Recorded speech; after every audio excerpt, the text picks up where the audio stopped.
প্রিয় বন্ধুরা, আজকে কিন্তু আমরা লাউয়াছড়া জাতীয় উদ্যানে এসেছি। আমরা অত্যন্ত সৌভাগ্যবান যে আমরা থাকা অবস্থায় এটা সম্ভবত কালমি এক্সপ্রেস, কালমি এক্সপ্রেস।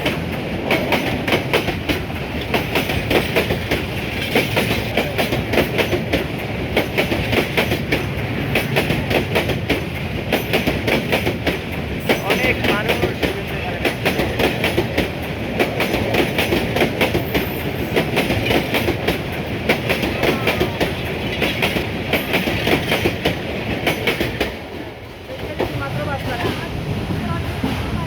সো ওয়াও, মানে উদ্যানে এসে আমরা তো ট্রেনে চড়ি নাই বা দেখি না এমনটা না, বিমান দেখার মতো না যে বিমান আকাশ দিয়ে উড়ে গেল তারপরে আমরা দেখতেছি, এমনটা বিষয় না। বাট প্রতিনিয়তই আমরা ট্রেনে ভ্রমণ করি, কিন্তু উদ্যানে আসার পরে যে আমরা অবস্থান করাকালীন যে ট্রেন যাবে, এটা একটা অন্যরকম অনুভূতি।